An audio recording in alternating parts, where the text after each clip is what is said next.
everybody, Tim W. Rago here, Games, Movies, and Vlogs. How the hell is everybody? And welcome back to the review for Kong Skull Island from 2017. And the reason why this is split into two parts is because my camera that I used to record all my audio with, it doesn't have all the storage space that you would think. So this review had to be split up into two parts, but you know, why wouldn't it be split up into more than one video? Because, you know, there's so much already, as you've all heard in part one.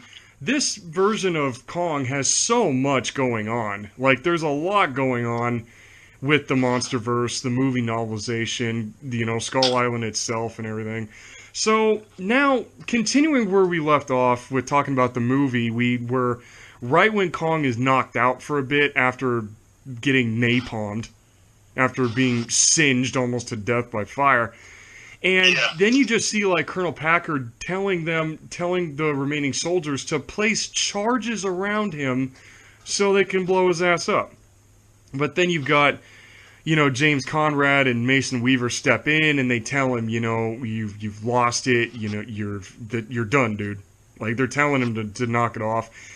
I know there's, like, one insult that Colonel Packard does, but it's Samuel Jackson's line delivery is why it's kind of funny. When he delivers it so well, like, bitch, bitch. Yeah, exactly. It's the way, because it's so funny, like, I'm used to Samuel Jackson in all of his movies say motherfucker in all of his movies, and it's just so funny, like, he finally gets to say bitch please. Like, I was waiting, when I first saw this movie, I was so waiting for the day he says that. Like, I was so waiting for the day Samuel Jackson says, bitch, please. And I was like, he finally says it. I'm like, in the theater, I started cracking up. But then you see, like, the other soldiers, you know, the remaining, well, the main ones that are surviving, you can see on their faces, they're, like, very hesitant about setting charges around Kong. You know, you can see on their faces Honestly, I think they've been hesitant for quite a while because, you know, with how Packard has been acting lately, and, you know, he's full on lost it now, so... Yeah, so you can see on their faces, like, they really don't want to do it. Like, they really don't want to hurt him. They don't want to hurt Kong, but, you know, they don't want to disobey orders either, but no, one of them... You can't go against your, what do they call it? Superior. Superiors. Your superior, yeah, you can't go against your superior when you're in the military. Well, one of them does, but Slivko does. You know, he points his rifle at Colonel Packard, and he tells him, you know, put down the detonator. He tells him, like, put the detonator down. He's gonna turn his gun on him as well. Like, wow. Yeah, he almost pulls his pistol out. Like, damn, dude. Because, you know, throughout the whole movie, you see these characters, like we were saying in part one, how they all treat each other like brothers. You know, they all treat each other like brothers, and then they're so broken and so brought down to this level. You know, it's so... And then Colonel Packard does this whole thing with, like, you know, saying the world shouldn't even know that a thing like this even exists. Like, dude, does he not know of Godzilla? Does he not know Godzilla's been out there? Godzilla's going to take care of that for all of you in three more decades from now. Yeah, exactly. Like, Godzilla's going to... Oh, and speaking of Godzilla, I didn't mention this in part... Actually, no, sorry, four decades. You know, I'm terrible at math, so I apologize. So, yeah, same here. Four decades. It's so weird, you know, like, you know how you're so used to saying the 1970s was only 30 years ago, when now it's like 50 years ago, and I'm like, I don't like it. I really don't like it. But it's so crazy how, you know... Oh, and I didn't mention this in part one, but I love how Godzilla does get mentioned. Like, Bill Randa was talking about, there's this famous... Well, not famous, but there's this incident that gets mentioned in the MonsterVerse in the books a lot, where it's this U.S. naval ship, the USS Lawton, and it gets shredded. Like, they showed a picture of it in this movie at the very beginning of the movie, and it was, you can tell it was wrecked. Like, there are chunks. It was torn to pieces. Yeah, and what other animal could do that other than Godzilla? And there's a line that Bill Randa says, because he was the only survivor of that incident, and you know, they told everybody that she was sunk during battle, and he goes, I know what I saw. It had no reason, no conscience, just destroy. And what other animal is he talking about? You know, it's a naval ship. What other creature could he possibly be meaning? You know what I mean? Gojira. Yeah, Gojira. Well, I gotta say it because of Dr. Serizawa, so... But, it's so crazy I prefer calling him Gojira than over Godzilla. Oh, you prefer, like, the Gojira. Japanese name? Yeah, Gojira. Yeah, but what's actually crazy is, you know, when it comes to Kong, I just love, like, when Colonel Packard says that they shouldn't even know a thing like this exists. Like, yeah, something more terrifying is gonna shut you up in, like, in a little while, in years from now. But then all of a sudden, like, here comes, like, Hank Marlowe did mention this, a little bit ago. He said the Iwi say, like, if Kong were to die, you know, there's a Skullcrawler Alpha. There's like an Alpha Skullcrawler that would come up and basically take over the island as like the dominant speed, as the dominant predator. It has a name. Yeah, it's called Ram. Yeah, it's called Ramarak, but they don't say it in the movie. But Ramarak is like that. Did they say it in the novel? In the novel, I believe they do, actually. They do say it in the novel. I have the novel right in front of... Hold on. Speaking of that, hold on. I think they do say its name in here. It says here, Marlowe calls the largest skull devil... Skullcrawler, the Skull Devil. In the film, he only calls it the big one. Yeah, but I'm pretty sure that in the novelization, they call it Skull Devil. Yeah, they call him the Skull Devil in the novelization. I have seen the name Ramarak pop up from time to time for like promotional marketing and you know, stuff like that. But if that's what it's officially called, then why didn't they call it that? Yeah. Why? Yeah, but it's so crazy. Like this thing. Good God, like, and you think, like, oh, the Skullcrawlers weren't aggressive enough. Like, dude, right when Ramarak comes up out of the water, he literally jumps out of the water. Like, he jumps out of the water, lands on his feet like a cat, which is interesting little, like, reflex there. And as he's walking towards Colonel Packard, you know, Colonel Packard just has this look of disbelief on his face, like, and there's more of these fucking things? How can something like this... He's such in disbelief, and then Kong kills Packard Colonel Nevitt style from King Kong Lives. Like, he pulverizes his ass. King Kong Lives. And then he... Like, even though that film is overly hated and not deserved so in the slightest, like... It doesn't deserve all the bias, like we were saying in that review. Yeah, like, even in Kong Skull Island, it referenced the film, like King Kong Lives, which... What does that tell you? Exactly, like the fact that, you know, the director was a Kong fan. Like, it clearly means that he's a King Kong fan. You can reference everything. Yeah, like his design, well, Kong's design in this movie is basically 1933, especially in his face. The design was influenced by 1933. He fights a giant octopus, like in King Kong vs. Godzilla. He throws a tree at a helicopter and fights helicopters, like in King Kong Escapes. And then, you know, crushes Colonel Packard, like in King Kong Lives. You know what I mean? So it's like, dude... Yeah. So, clearly, Jordan Roberts was a King Kong fan while making this movie. And I mean, he had to, like, with any director who really wants to, you know, knock audiences off their feet and sell this movie just the way they want to. Like with any director, he must have gone all out and watched every Kong film before doing this. Oh, to get yeah. some sense of idea of how to do it just right. And that's actually what Adam Wingard did when he made GVK. Adam Wingard, he's a kaiju nerd. He would have seen everything. He would have seen all of it. Actually, no, he said that. Adam Wingard said that in an interview. He said while they were making that movie, he literally said he watched every King Kong movie and every single Godzilla movie. Like, he did major movie binging to make that movie, and you know, his binging shows. Like, you clearly showed he binged on both characters to make sure he did that movie. So with every Kong movie, there's King Kong 33, Sonic Kong, King Kong Escapes, King Kong 76, King Kong Lives, King Kong 2005, and Kong Skull Island. So that's 7 Kong movies. Yeah. And before Godzilla vs. Kong was out, that was 20. It would have been 30. It would have been 30 something Godzilla movies. Yeah. Yeah. So he would have watched 40 plus movies in a row. Yeah, exactly. Just to do that one movie. I mean, can you blame him? I mean, dude, seriously, can you blame him for doing that?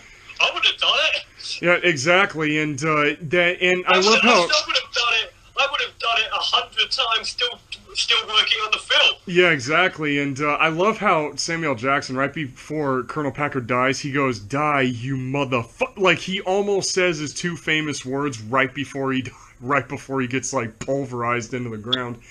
And then it's so weird how you and I were making a joke about this, how Ramarak. I like to think when Kong did that, right before Colonel Packard's last famous words. When he pounds him into the ground, die, you motherfucker, and then language. Oh, like in the MCU when in Age of Ultron when Iron Man he's like ah shit, and then Captain America, whoa, language. Yeah. Like that would have actually been that's actually kind of funny, but I love you and I were laughing at this when Kong immediately gets back up, Ramarak just knocks him back down like, stay down, bitch. That was a little funny. It was a little funny. Like, no, bitch, you're staying down. Exactly, and it's so crazy how, with and Ramarak was. He honestly was a really tough opponent for Kong. I mean, Kong did, of course, he beat the shit out of him, but, I'm reading about him here. It says in the novel that Ramarak had a bladed tail. If you look at the end of its tail, it kind of does look like it has some kind of weapon at the end. If you look at the end of his tail, it kind of looks like it's got some weapon going on. But then there's one death in the movie that really didn't need to happen, and it was... after Ramarak knocks Kong over and starts chasing after the rest of the human characters, the rest of the survivors, there's one character that really did not need to die, and it was the character of Cole. He stays back and he... with every human character in this film, every actor really carries it out, especially with the actor, I keep forgetting his name, I think his name's like O'Shea... Willingham or something like that. Yeah, O'Shea Willingham. I think, that dude. The way he plays Cole is so, like, he's this chill dude. Like, you ever notice he's the most chill soldier out of this whole situation? Yeah. Like, and you said this is basically me. We said this is basically me, like, in the scene after, when Kong knocks all the helicopters down, the first thing Cole does is eat a can of beans. And the character Mills looks at him and says, "How do you even have an appetite right now?" That would be me. I'm sorry, but if that was me in that situation, I would be like hungry as shit after all that. Like I would literally look for the first thing I can find to eat and quickly scarf it down real quick before doing anything. Like that would basically be me, not gonna lie. Like I literally would be sitting there like, if they're saying like, what we just got taken down, right? And I'd be like, yeah, that was something else. that was something else, huh? Like that would literally be my response to that. Like yeah, that was something else, wasn't it? Like that would basically be me. But Cole, like at this point with Ramarak chasing after him, he stays back and he pulls out 2 grenades, and he wants Ramarak to eat him. But apparently Ramarak is smart enough to notice grenades and tail whips him and literally yeets him into the side of a mountain where the grenades blow up and him with it. So that death was kind of like out of place in the movie. Like that really did not need to happen. Like that death really did not need to. That death really was not deserved. Like I don't even know why that death happened. It gets me a little teary-eyed for like Mills as well, because he probably looked up to him as sort of like a fatherly figure or an older brother figure. He probably did, because if you notice throughout this movie, Mills and Cole, they were talking the whole time. Like, they were the ones talking together. They were pretty much inseparable. They were, yeah. Then that was actually a big, that was actually a huge, like, character moment. And if you notice, Mills was the one going after Cole the most in that scene, and Conrad was holding him back. You know, during that self-sacrifice scene. That scene really didn't need to happen. It's just so sad. It is. But then, you know, the movie makes up for itself when Kong literally jumps in the air carrying a boulder on his shoulders, and he slams it right into Ramarak's face. And then, of course, we get our big monster fight. And, dude, the monster battle between Kong and Ramarak, it is great. Like, it is a really fun fight. You know, when this movie was out, I remember seeing a lot of comments saying, finally, a monster battle that's happening in broad daylight so we can see what the actual fuck is going on. Oh, the reason why that was going on is because of the fact that Godzilla 2014, Gareth Edwards... I could barely make out what was happening in that fight. Yeah, I know, that unless you turn the brightness up on your TV, and it's so crazy, like, the fact that that was done on purpose because it was... The scene took place at night, so, you know, you had to brighten up your TV to see what the hell was happening, so... Yeah, the fact that we got a scene in broad day, fight scene. It's actually not that uncommon because Godzilla's had fight scenes in broad daylight before, so it's like, okay, so we get a Kong fight in broad daylight. But it's so funny, like, I love, like, how he grabs Ramarak by the mouth and you can hear his jaws cracking, and then Kong is like, no, and then Kong, you think he's gonna do the jaw crunch, but Kong just, like, shuts his mouth and slams him against a mountain, like, nope, wrong movie. It's like, nope. Thinking, like, I think I'm in the wrong fucking movie. Yeah, exactly. Like, and then there's like the whole fight between, and Ramarak has a strong ass tail. Like, he literally threw Kong with his tail. Like, that thing has to have like a serious, like, that animal's bones have to be like hardened with like naturally carbon fiber or something in it to be able to lift Kong up and throw him just by his tail, which is very flexible. It's very interesting how it's strong to do that, and yet it moves like a snake almost. It's very flexible. This is a very flexible tail, and then when Kong gets... we must mention that, like, you know how we said Kong's design in this movie is very much based off the classic 1933 original Kong.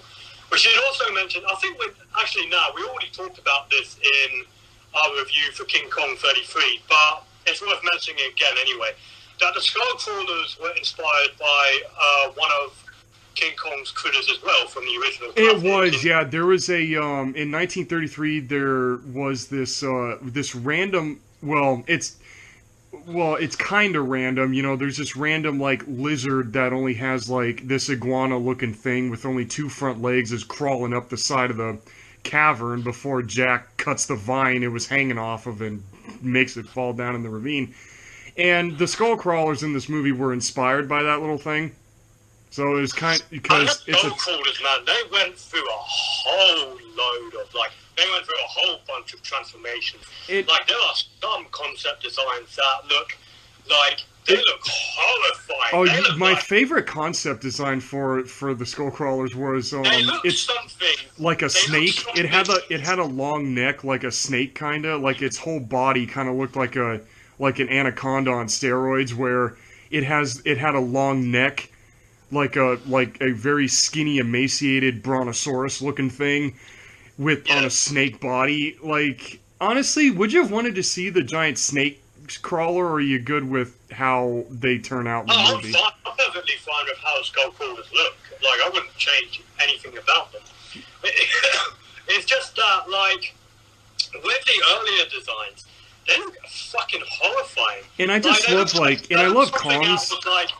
And they look something out of like Alien and Predator. They do, yeah, and also I love like Kong's thing in this movie, like, and yes, I'm sorry we will do GVK like a long ways away, but we will talk about GVK, folks. But since it's the MonsterVerse, I have to make this joke because it's an actual thing that happened with the directors of the MonsterVerse.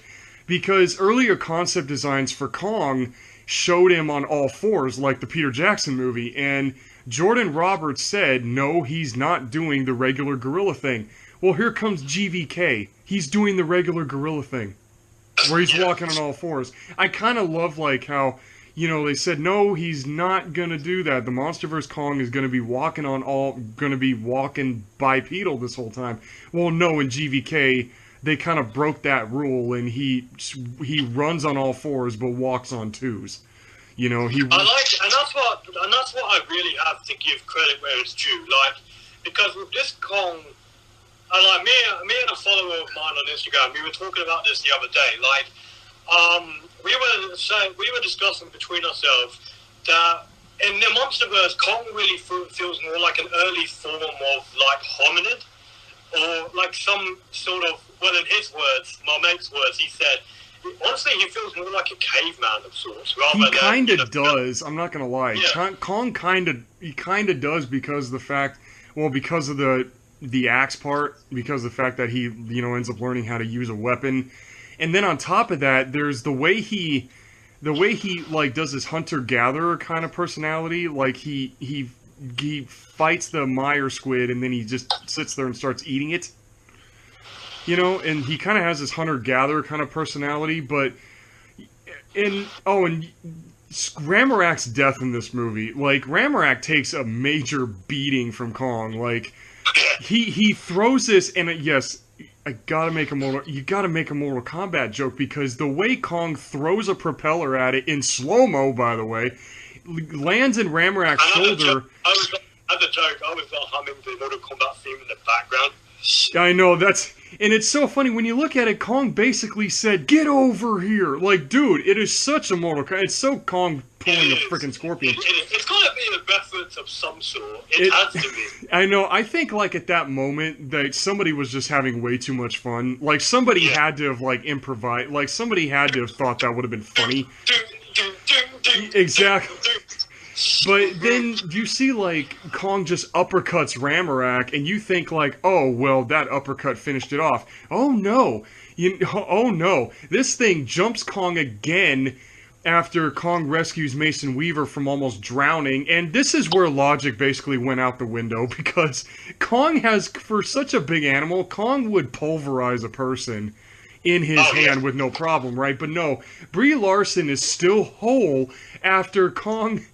He has her in a closed fist, and Ramarak shoots his tongue out and yanks Kong's hand into his mouth, and then Kong yanks the tongue, the heart, the stomach, and a bunch of other nasty shit fall out of his mouth before he throws him back on the ground dead.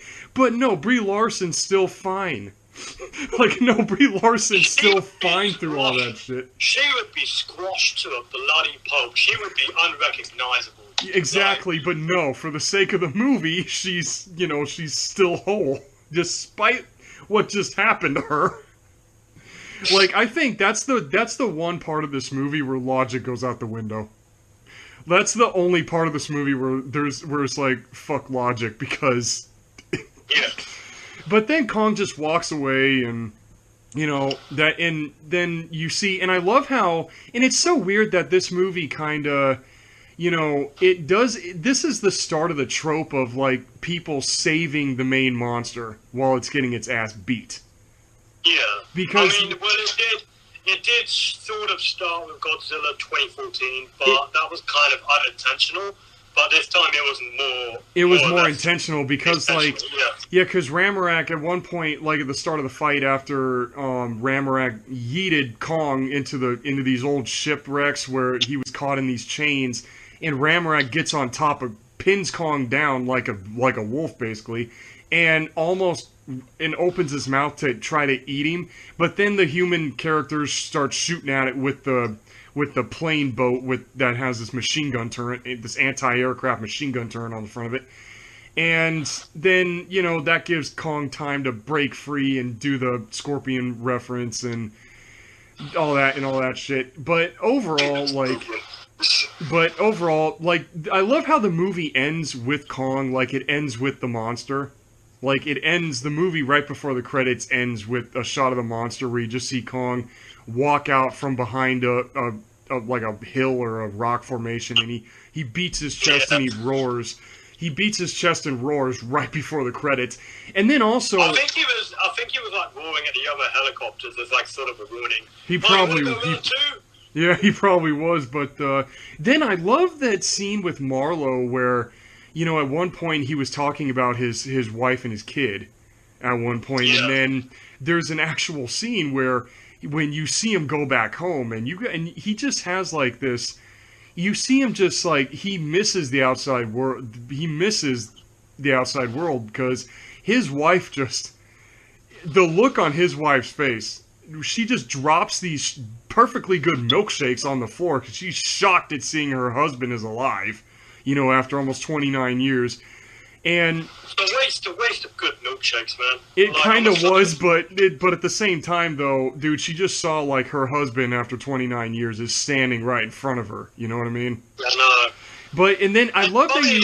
And it's interesting with that scene, it's because, you know, in the opening scene, I told you that the actor who played young Hank Marlowe... plays his son, yeah. Yeah. Plays his son. That's actually really cool, though, that dude played both characters. That was. And we see him at the end watching a sports game, and he's having a hot dog and a beer. I don't know why. I honestly love that little tidbit because he's so chill at the end. He just like, oh yeah, 29 years. I don't have to sit on leaves.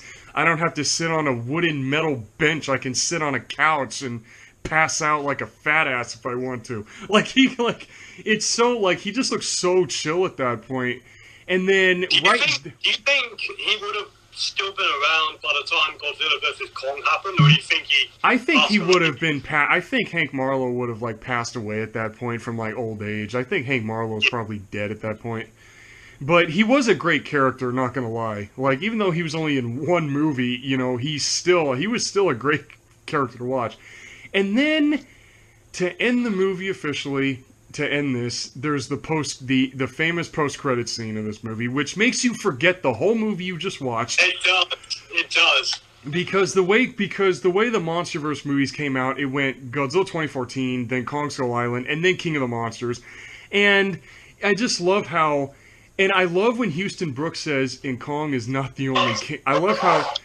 And we interrupt this Kong review to get a welcome message from random...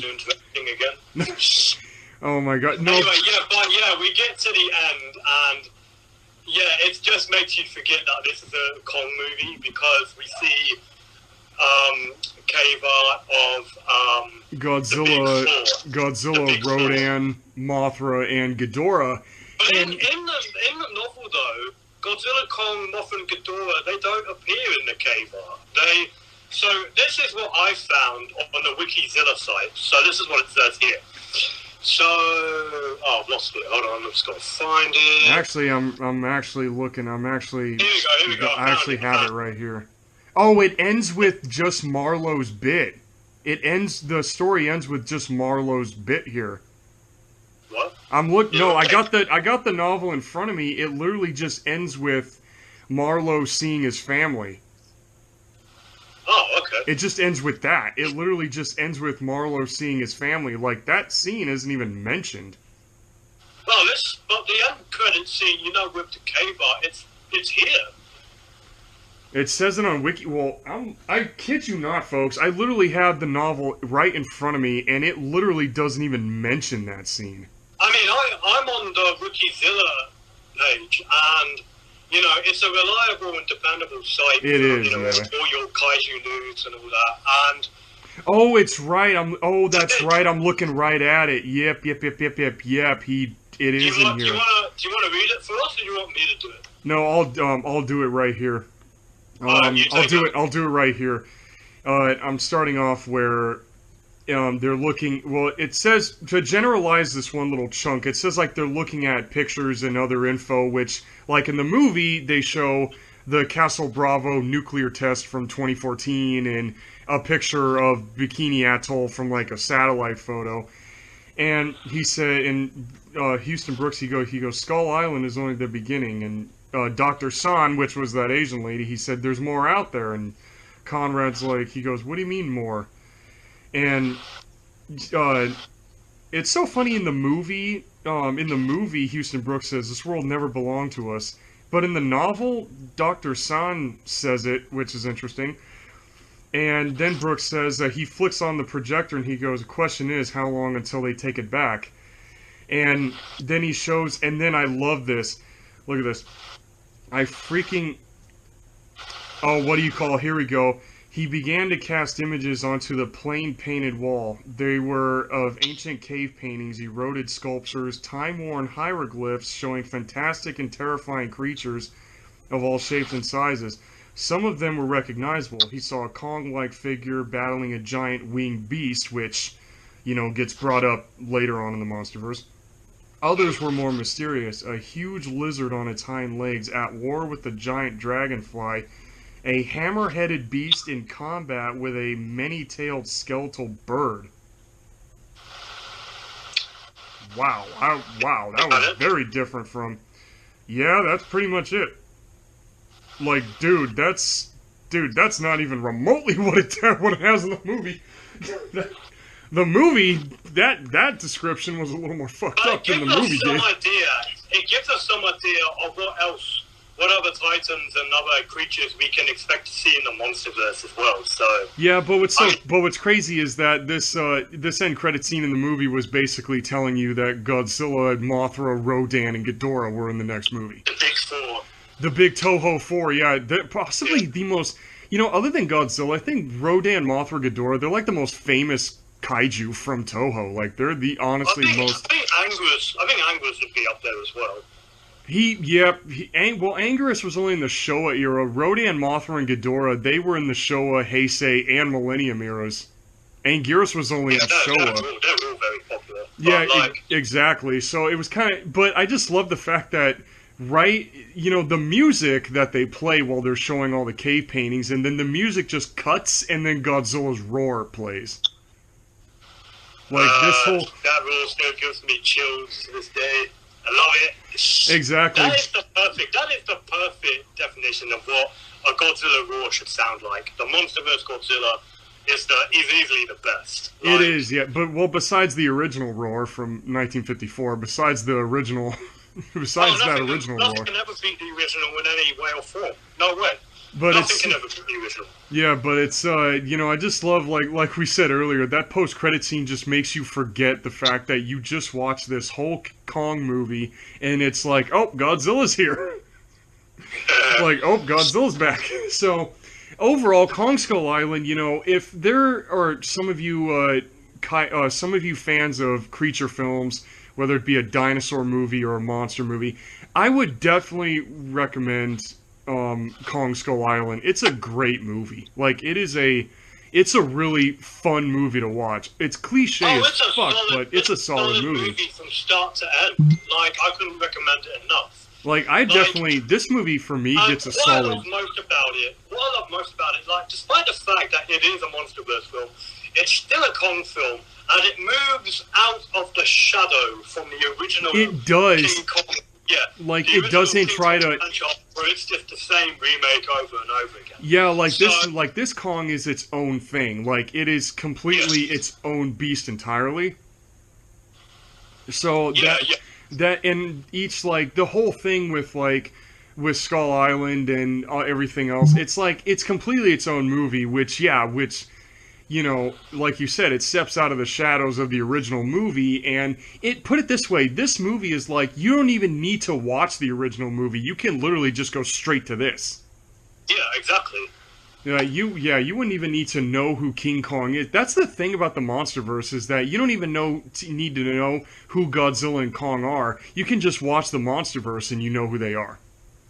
And I think that's the thing for a lot of younger audiences. Our younger audiences, because like I've seen on Instagram and they're like there's questions from time to time. Where they'll do a little questionnaire and they'll ask you like, what was the first Godzilla Kong movie you ever watched?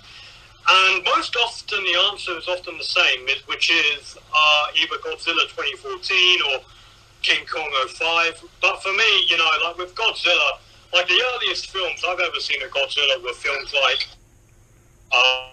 Megalon, All Monsters Attack, Invasion of Astro Monster, to name a few. And with King Kong, and yeah, my first Godzilla movie ever, the first two I ever watched was the 1998 movie and the Americanized version of the black and white movie, of the original with Raymond Burr. Like those are the two movies that got me into it. And with Kong, it was the original with me. It was the 1933 movie and Son of Kong with me. Like his first two movies were what got me into King Kong. With me, the first ever King Kong movie I ever watched was Kong 76. Wait, the weird one? The weird one? Yeah, the weird one, yeah. Oh my god, that was your first movie to introduce you to this guy? That was the first Kong movie I ever watched. But it's just so... Oh, and then also, we didn't... Oh, one last thing we gotta mention is the movie soundtrack. Like, the music, I think Henry Jackman is who did the music for this? I think it was Henry Jackman, or... I can't remember who did that. I think it was Henry Jackman that did the... Yeah, his name's Henry Jackman. Yeah, and his musical score is... He does... For me, it's right up there with James Newton Howard's soundtrack of 2005 King Kong. It is, it's yeah. Good. But then also we got to mention the fact, like, all of the regular music that plays that came out in the 1970s. Yeah. Like, I love definitely. I love the songs that I love a lot of the songs that they picked, especially that Black Sabbath song. I think it was Paranoid. That Black Sabbath song they play. Honestly, what's your favorite song in the movie? Because mine's the Black Sabbath song. My favorite song is easily Bad Moon Rising. That's always been, ever since watching An American Werewolf in London, that's always been one of my top favorite songs. Oh yeah, that's right. They did play it. Yeah, but then also they played it in one of the Kong Skull Island trailers way back in like early 2017. They played that song in that trailer. So overall, Kong Skull Island is just, when it comes to the MonsterVerse, there's so much mythology and so much lore with it. If anybody wants to get into the MonsterVerse, definitely start, if you want to watch the movies, definitely start with this, because this takes place in the 70s. Like, this takes place in 1973. You watch this first, and then watch the Godzilla movies, because they take place more newer, like in more present time. But other than that, it's like the creature designs are absolutely the creature designs are fabulous. The diversity on this version of Skull Island is just wild. And especially with the books, with the comic book series Birth of Kong and the movie novelization, it expands. When it comes to the MonsterVerse, folks, for those of you who know of its existence or haven't delved into it, definitely get all of the graphic novels, all the movie novelizations, the 4-issue comic book series with Kong. Get all 4 of the movies, because all of it's canon. All of it is literally canon. So I would definitely check this universe out. I mean, I know this is Kongathon, but it's the MonsterVerse, and there's a lot of shit in the MonsterVerse that happens that goes along with Kong here. So, yeah, definitely Kong Skull Island. This movie gets a solid 10 for me. Like, this movie gets a straight... Oh, fuck yeah, I'd give it a fucking solid 10 out of 10 as well. Yeah, this movie gets a straight up 10 out of 10. Like, the characters are very relatable. The characters are perfect. The lore and world building is perfect. The creature designs are perfect. It's a near flawless film and deserves more recognition and appreciation for what it is. Exactly. So, I hope you.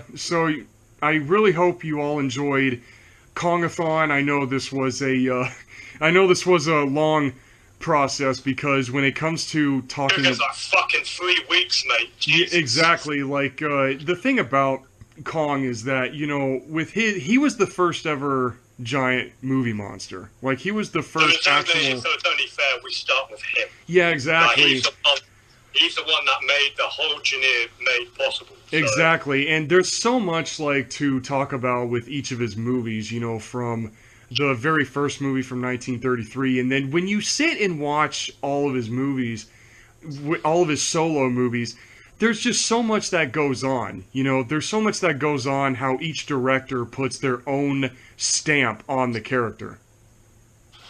Oh, like, yeah, no, definitely. I'll full on. Oh, hell, I'll fully agree with that. Yeah, and also my boy James, like, okay, I know, I've said this on Instagram as well, I know I will always be, you know, Team Godzilla, but at the same time, though, I am a King Kong fan. If I wasn't, I wouldn't have all of his movies, because...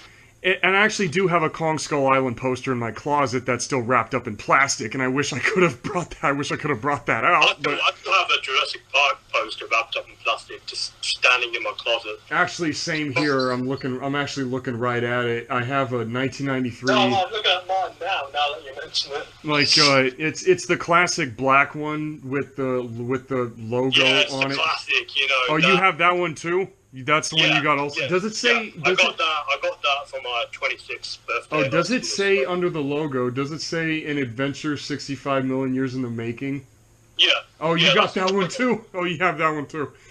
No, but see, with Kong is like it's such a, you know, he's the thing about monster movie franchises, and I am gonna mention just the biggest four out of everybody. You got Kong, Godzilla, Mothra, and Gamera. You know, the thing with monster movie franchise, when you have a character that's been going on for so long, every movie, and you see this with Kong, actually, you've heard it talk about this, you see, like, they give him, you know, I always love it when creature films where you sympathize with the title character. You know, as the franchise goes along, you sympathize more with King Kong.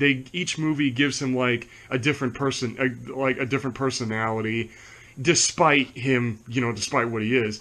And Kong Skull Island here, like you said, he kind of has like this weird split personality. Like he was all aggressive fighting the Meyer squid, and then he sits there and he's eating it. Like, how are you chill after all that? Like, you're just... Guy's got issues. He needs to go to therapy or something. Exactly. Like, he literally... Well, dude, Kong has issues. Like, he literally was born... Oh, yeah. No, he's got a fucked up past, man. Like he was born when even the families have met to tears. Like, in the comic book series Birth of Kong, Kong was literally born while his mom was getting her ass kicked by skull crawlers, and his mom hid him in a cave after he was just born, and Kong literally watched both of his parents get killed by skull crawlers. It's such a tragic, you know, it's so tragic, you know, like, it honestly is. They didn't have to make him that tragic, but they did. Exactly. So Kong basically, like, he raised himself. Like, Kong has raised himself. And the thing about primates, especially great apes, is that, you know, they always have, you always see them like chimpanzees, gorillas, and orangutans. Like, you always see them in groups, like, they always develop, like, social skills. You always see them develop, like, you always see them develop social skills, and they develop a personality from that. Kong, no. Kong always, well, this Kong anyway, you know, he's raised himself from birth, basically, and he's literally had to become the strongest creature on Skull Island because he's had nobody to interact with, nobody to defend him when he's in trouble, or any of it. You know what, it just makes me wonder what his childhood was like, because you know how baby animals, they always fuck up, like, constantly? Like, baby animals, like, fuck up constantly, so it makes me wonder, you know, what was Kong's childhood like when Skullcrawlers show up? Like, what does he do? Well, like, we'll probably get to see that in this Skull Island anime on Netflix, which should be being made, like, I don't know. It could be out by now. That's what I'm thinking. Like, they announced this, like, Where, 3 years where ago? is it? Where is it? I've heard it's coming, but I've got no trailer. I need to see my trailer. Where is it? I mean, I know we're excited, you know, because Gamera is going to be coming soon. Oh, Like, yeah, like Gamera's coming soon, but, you know, one thing, I actually do hope that, you know, I don't know, just like this Kong is just, honestly, okay, now that Kongathon is done, what is honestly your favorite, honest to God, like, what is honestly your favorite version of this character after seeing, like, all of his solo movies? Like, what is honestly your favorite version of the character? Like, what are your top three? Like, what are your top three favorite versions of him? Top three favorites: Peter Jackson's Kong, Monsterverse Kong, and 76 Kong. Honestly, I think with me, it's definitely Peter Jackson. I mean, why the hell wouldn't that be anyone's favorite? Because that's easily the best Kong ever. It is, and you know, for me, it's Peter Jackson's Kong, Monsterverse Kong, and King Kong Lives. I like the version of him in Lives. In all honesty, I like that version. I honestly like that one, but the 1933 movie is a definite honorable mention. I mean, that's the debut of the character. But yeah, everyone, I hope you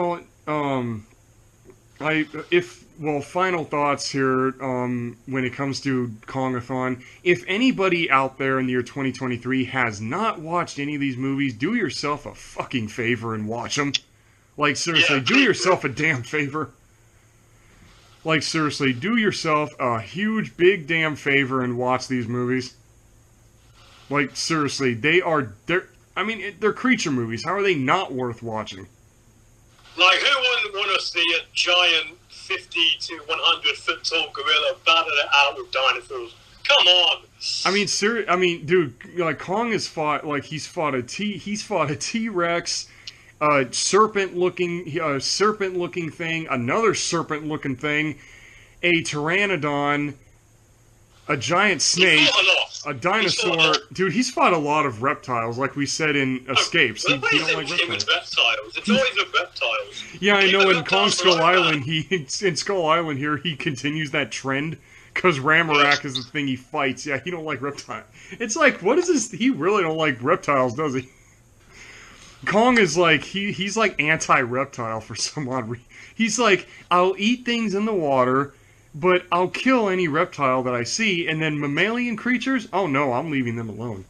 Yeah, because like he goes out of his way to help a Skur buffalo in distress when it was pinned down against the helicopter. Oh, and you said that's like your only gripe, is that one scene? Like, how in the hell did that happen, and how long was it pinned? Oh yeah, that's true, we never mentioned that. Yeah, how did that happen? Yeah, that's actually one thing that... The thing about the Monsterverse is when you watch the movies, you know, they don't... If you see the movies by themselves, without reading any of this in book form, they never explain that. Like, it just randomly happens. Like, there's just this Skur buffalo with a helicopter sitting on... that crashed on top of it and pinned its giant hairy ass down.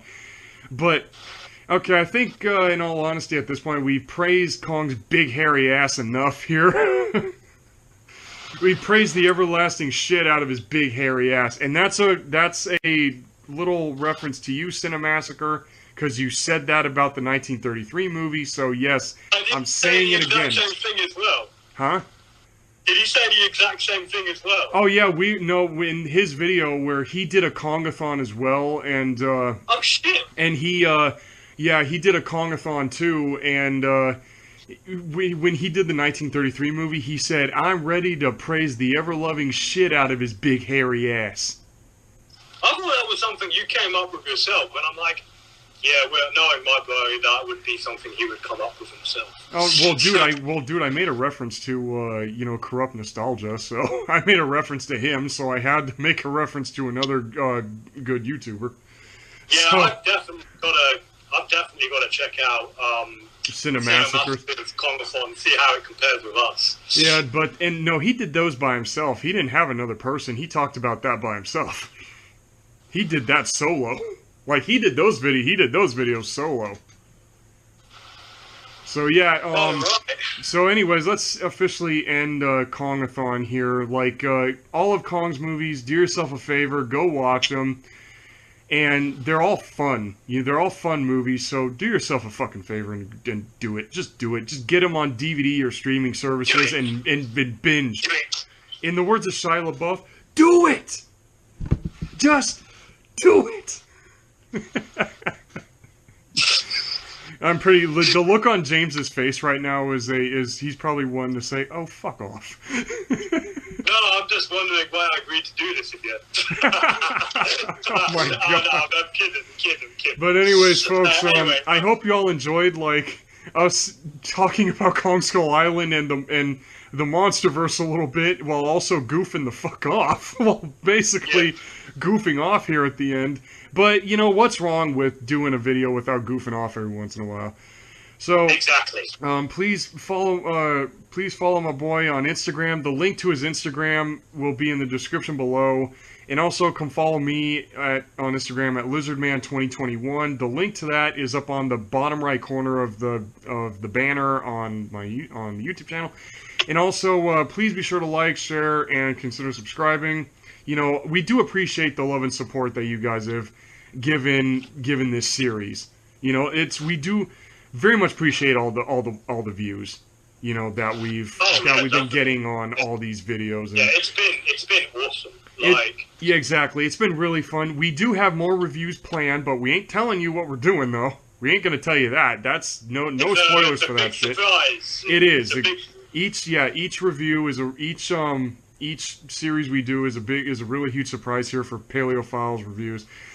So yeah, this is Tim W. Rago and Jurassic World MonsterVerse. Thank you for joining, guys, and thank you for the support. It's meant the world to us. And have a good one. And see you in the next marathon. See you in whatever video we decide to do next.